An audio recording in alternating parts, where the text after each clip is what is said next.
প্রথম আলোর অডিও সংবাদে স্বাগত। শামসুজ্জোহা জানিয়ে দিচ্ছি দিনের প্রধান খবরগুলো।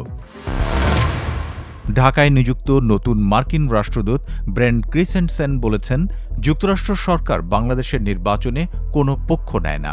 নির্বাচনের ফলাফল নির্ধারণ করার অধিকার বাংলাদেশের জনগণের। ভবিষ্যতে বাংলাদেশের জনগণ যে সরকার নির্বাচিত করবে, যুক্তরাষ্ট্র তার সঙ্গেই কাজ করতে প্রস্তুত রয়েছে।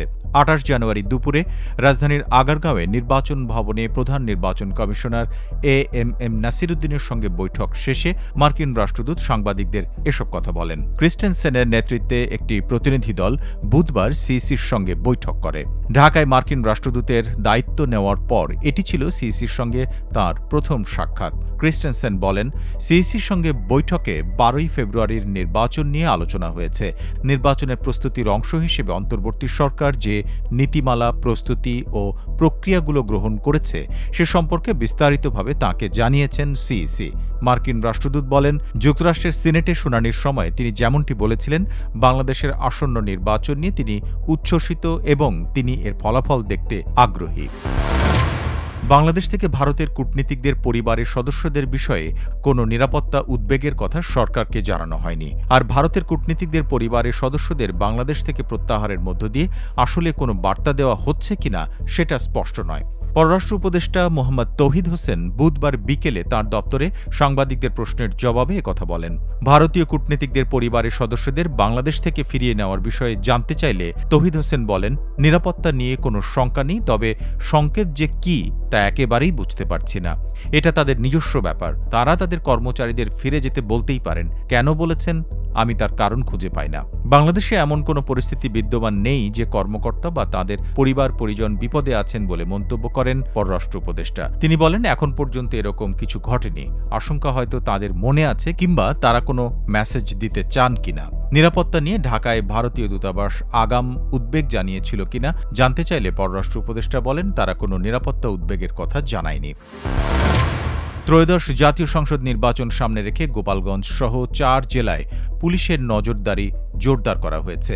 ভোটের আগে এবং ভোটের দিন নাশকতা, সহিংসতা এবং ভোটারদের মধ্যে আতঙ্ক সৃষ্টির আশঙ্কায় এসব এলাকাকে বিশেষ ঝুঁকিপূর্ণ হিসেবে চিহ্নিত করেছে আইনশৃঙ্খলা রক্ষাকারী বাহিনী। পুলিশ সদর দপ্তর সূত্র জানায়, গোপালগঞ্জ, মাদারীপুর, শরীয়তপুর এবং ফরিদপুর জেলায় অতীতের রাজনৈতিক সহিংসতার ঘটনা এবং গোয়েন্দা তথ্য বিশ্লেষণ করে ভিন্ন ধরনের নিরাপত্তা পরিকল্পনা নেওয়া হয়েছে। এই ৪ জেলায় ভোটারদের কেন্দ্রে আসা ঠেকাতে নানাভাবে ভয়ভীতি দেখানোর আশঙ্কা রয়েছে বলে গোয়েন্দা প্রতিবেদনে এসেছে। এ কারণে নির্দিষ্ট এই জেলাগুলোই অধিক ঝুঁকিপূর্ণ কেন্দ্রের আশপাশে বহিরাগতদের চলাচল, রাজনৈতিক কর্মীদের তৎপরতা এবং সন্দেহজনক গতিবিধির উপর বিশেষ নজরদারি চালানো হচ্ছে। এর পাশাপাশি ৪ জেলার পুলিশ সুপাররা এলাকাভিত্তিক ঝুঁকি মূল্যায়ন করে নিজস্ব নিরাপত্তা পরিকল্পনা প্রণয়ন করছেন। সেসব পরিকল্পনা পুলিশ সদর দপ্তরে পাঠানো হচ্ছে।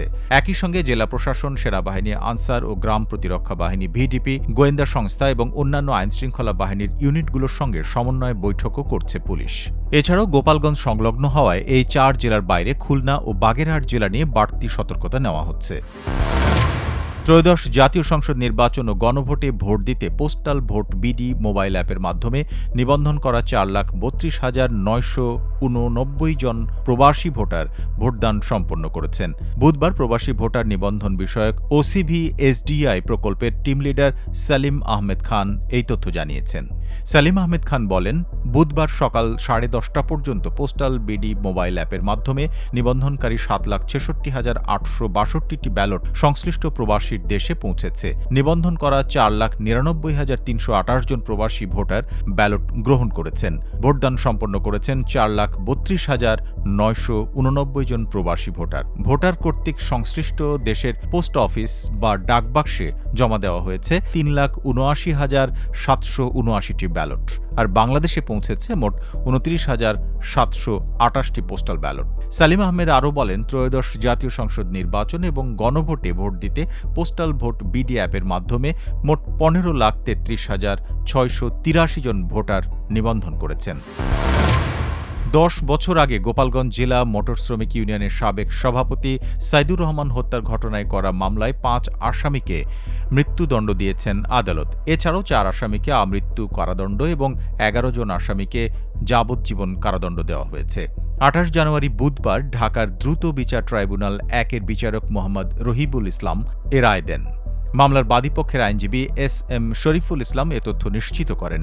মৃত্যুদণ্ড পাওয়া ৫ আসামি হলেন বুলবুল শেখ, হেদায়েত শেখ, তফসির শেখ, কিবরিয়া আল কাজী এবং ঝন্টু শেখ।